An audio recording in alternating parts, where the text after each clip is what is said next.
You are listening to the Audio Missile Podcast.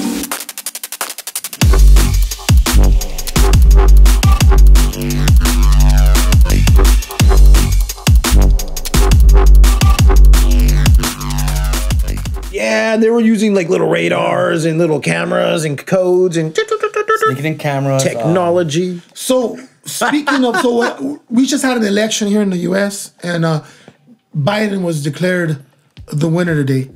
So what's going on with that, Cordell? Good or bad? Your choice. I'm cool with it. You know, or start with the bad. Let's start with the bad. Well, Stop the Steal campaign. It's trending right now on Facebook, Twitter. They had to remove it off of Facebook. There's pro-Trump protests in Austin, Texas, Lansing, Michigan, St. Paul, Minnesota, Arizona, all over. And Arizona does not surprise me, trust me. Right. Straight up. But Arizona kicked ass. They turned it blue. The Latinos there registered to vote, and they switched it. Doesn't mean they're not off the rocker, but still. Oh, no, they're off the rockers, but... So now they're trying to stop the count, and they're saying that all these mail-in ballots are false. And there's even some conspiracy that there's watermarks on the ballots to see which ones are official. This started because of something called Stop the Steal campaign, which is they believe that they're stealing the votes, and it's being spread through multiple websites like BitChute, Discord.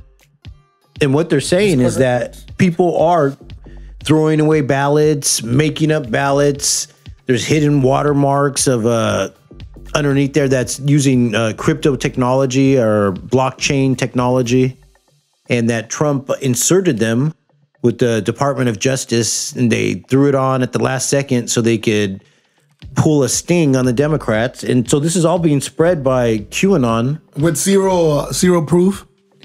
Now, I'll tell you a little more about how it started. You might have heard the term the Great Awakening, and they believe it's going to be this big revolution. That's QAnon, right? Yep. And this came from a puritanical movement back in the 1700s. That was a Great Awakening, was trying to get people to get back to the English church system in America, the rebels, the revolutionaries in America.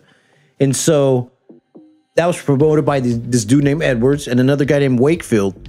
Well, fast forward to 2020, and if you Google on Amazon, you can find one of the book titles called QAnon, The Great Awakening and Taking the Kingdom of Christ by Force. Because they believe in some type of a biblical force, guns. It's a military cult. That's what they're going to morph into. So the reason I'm saying this is because since Trump is lost and QAnon is pretty much, people know it's bullshit, they've taken on a new evangelical military character. And like, here's an example. An Alabama police captain posted on social media, to put a bullet in the heads or the skull of Biden voters. What? And so, yeah. So some homies took it serious. You might have heard about in Pennsylvania, they arrested the two QAnon homies with AR-15s and Berettas. And they had stickers on their car. They had QAnon hats and stickers on their cars. I'll take it back a little farther. There's a way this starts with these guys. You might have heard the term lock her up, drain the swamp, build the wall, send her back. Remember Ilhan Omar, send her back. Or how about this one? 4 more years, 4 more years. Well, the new one is Stop the Steal. And they're using these little 3-word phonetics. Catchphrases. Yes, and guess what? So I looked it up. Psychological work. Yeah, and you're right, my boy. This goes back to the Bolshevik Revolution in 1917 and Vladimir Lenin. They write about it, propaganda and slogans. Because research has shown that rhyme messages are easier to remember and more persuasive than unrhymed messages. That's why kindergarten uses nursery rhymes like A, B, C, 1, 2, 3, which morphed into and Stop. Sesame Street. Yeah, Sesame Street too. 1, 2, 2, 3. I liked him. It was funny. The count. So, these guys made a Facebook group called Stop the Steal. And before they banned that group, one of its members was called Joshua Macias. He was also the founder of a group called Vets for Trump. Vets for Trump, huh? Yeah, and guess what happened to this Joshua Macias? He was arrested Thursday night near the Philadelphia Convention Center. him and his buddy Antonio LaMotta. They're both from Virginia, Chesapeake. And then you know what they found? They found the silver Hummer, QAnon symbols on it, and AR-15. And they had a QAnon hat also. QAnon hat in the car. And when they actually got to the guys, one had a Beretta 9mm and another one had a concealed Beretta 40 caliber. You know, and along with the gun, they had 160 rounds of ammunition. And a lot of this shit is due, in fact, because the president does not condemn these people. And he keeps on empowering them. And he keeps on saying that the election is being stolen and that it's fraud with no proof at all. And then that's what the kids see. It's called gaslighting. You know, I remember he told him, stand down, stand by. Yeah, stand down and stand by. You know, on TV. And so... And this is what they were standing by for. Yeah, I know. To go out there, and if they wouldn't have caught these guys, they probably would have shot up this poor, all these poor people counting the vote. American citizens, as a matter of fact. Because there's no enemies here. We're all Americans. Now, check this out. The other dude, LaMotta, he had started a fundraiser on GoFundMe back in July for the Virginia Armed Patriots. You know, Facebook deleted it yesterday. Barely? Yeah, barely. Yeah, Facebook has been late on everything. Well, you know, just so you know, people say QAnon is not violent. I'm going to talk about some of the Q all-stars right here. You know, let's start. You could start with Anthony Camelo, who killed the mob boss, Francesco Calli of the Gambinos. You know, during the courtroom hearings, he drew Q symbols on his hand and was screaming out.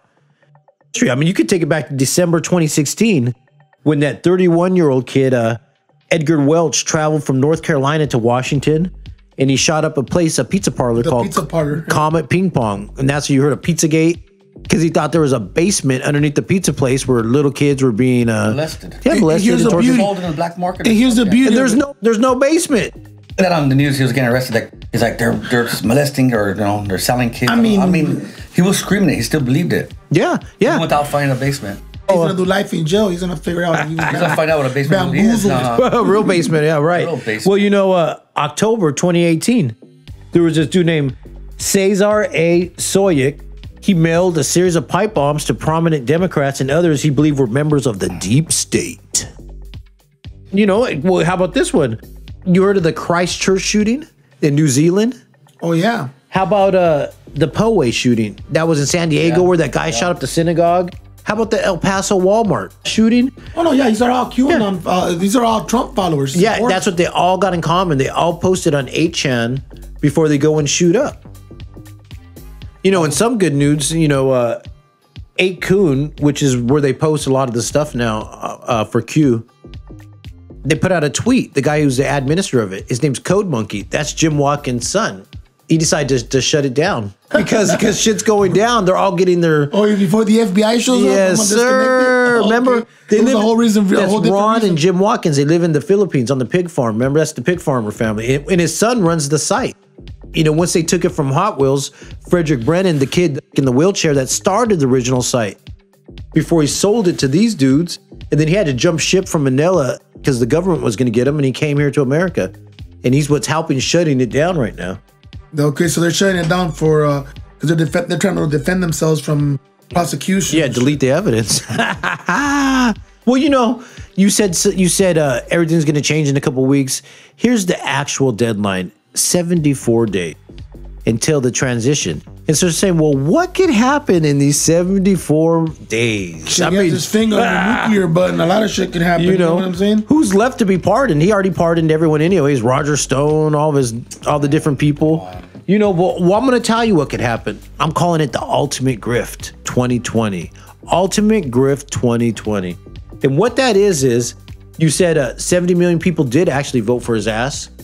These cult followers that are dedicated to him. Well, guess what? You just put that thing out. Hey guys, can I get $25 from each of you for the legal defense fund to help us count the votes and make sure we're doing it right, blah, blah, blah, blah, blah, blah. Well, me and Feli earlier, he brought out the calculator and we added that up. 70 million times $25. How much you think that is? That's almost $2 billion, my boy. That's $1,750 million. Yeah, this guy's a grifter, so he's not gonna even use that money for a defense. He'll he already owes, according to That a 300 reporter million? from Forbes magazine, he's $1.2 billion in debt. Oh, 1.2 billion? I thought it was just 300 or 400 million to the Rothschilds. $1.2 billion in debt. And and Deutsche it's all Bank, coming yeah. due in the next 2 to 4 years. How do you get into debt like that? Oh, he's You're a a grifter. Like, I was wanting to hear you say it. A snake oil fucking sells. Rattlesnake fucking penis, my boy. Remember the rattlesnake penis? I'm just saying. Yeah, this guy's been, he's been sued for not running to black people. I mean, his dad was arrested at a KKK rally. All this shit's documented. Arlo Guthrie wrote a song about his daddy. Yeah, the fact that they consider themselves not racist, song only was that? people What who are song really was that, dumb man? believe that. And wait, and just What song was that? called Old Man Trump. And it came out in like what, 1968, I Oh, think. shit. It's the Bob Dylan era. It's folk music. It's part of the folk scene. If you know who Woody Guthrie is, Yeah, I Arlo know Guthrie. Woody Guthrie. Yeah, Yeah, exactly. It's a He's a crook and his name is Trump. well, it was because the song goes. his dad wouldn't rent to black folks that, yeah. in New York. His dad was- And he said, nah, that's not cool. Actually, he wouldn't pay his black employees either when they worked for him at school. Or contractors or any Yeah. union or anybody. Yeah. He still owes money for his events. For those rallies he was having, I think he still owes Arizona and New Jersey and Texas and Oregon, and he owes all Oregon. kinds of money all over the place. He's a deadbeat. Well, and you can go to the grandfather. You know how he made his money when he came over. Houses. You got it right away, my boy. People are drafter in Europe. They send him back. yeah when he got the money. Germany was wise. They said, we don't want no Why don't Trumps you here. back, dude? Go back to America. Go destroy that country. People thought it was just shame it's hotels, but this is how it started. Because of the gold, he would go to gold mining towns. Yeah. And he would set up a hotel. And back then, if you know how the saloons and shit worked, that's where you would get your food, take a shower. You might meet a hooker if you're lucky. And so what happened was you would come in with a gold nugget, and it has no value. It's not really money. And he, old man Trump, he would take the gold nugget, Grandpa Trump, and he would translate that into money for you and say, hey, go upstairs with a hooker, here's some food, take a bath. And he would get triple, double value of the gold nugget. He wouldn't give you the value, the market value. He'd give you food value, bath value, hooker value. And then your ass would go back into town or go back out into the gold mine or if he was lucky, he'd have you go downstairs and just gamble it away anyways. And he would take all the money back from you. And the next morning you'd wake up broke. After you got drunk and if bamboozled all your damn money. If I remember correctly, so he first started out, he branched out from Frisco. From what I understand, it was some East Coast, and then that worked, and They it was drove him out of there, I think. yeah, he ran him out of town. Yeah, so then he ended up in Frisco. And why? Because the shipping lines would come into Frisco, the port there, and that's where the gold, 1849, the whole gold rush thing, and so then they go up to Yukon and Alaska, and so he took that money and he thought he was just gonna go home. He's like, cool, I'll go back to.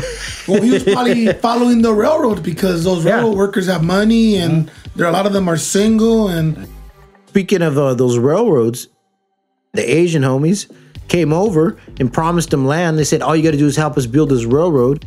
Well, they didn't tell you it was going to be in a 110-degree desert. And work you to death. Yeah, and you had to work 16 hours. And they said, hey, but I got something for you, my boy. This will help with the pain. And they would take them into the tent, and you take your first hit of opium and go, oh, that does take away the pain. And they would say, hey, but you owe us some money for that. And they go, well, how about this? We'll front you some of that opium since you don't got enough money. And then you would smoke it and wake up Sunday morning or Monday morning and go back to work.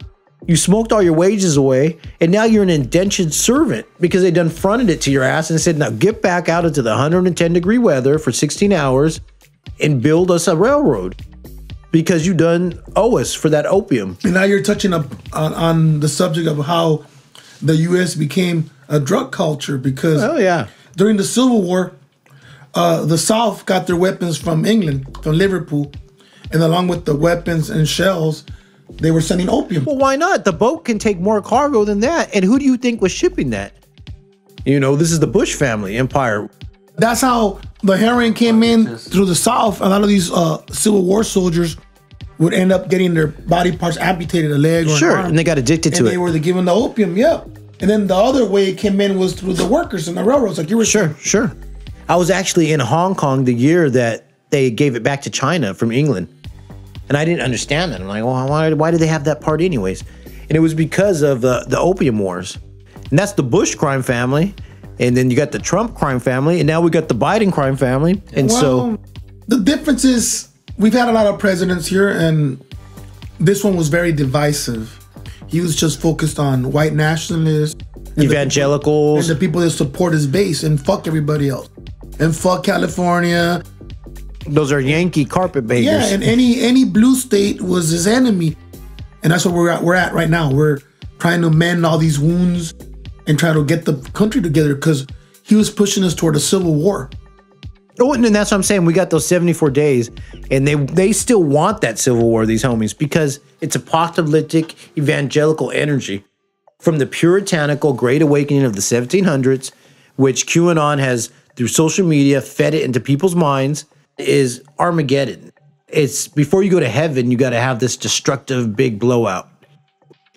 Look at they tried to kidnap the governor of Michigan. Whitmer. And these militias were out there all armed with guns, and that's insane. That's intimidating. White nationalists with Nazi flags and Southern flags.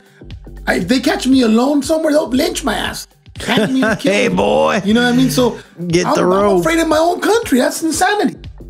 Fascism. That's insanity. And they call themselves patriots. And we still got 3 months left on golfing trips.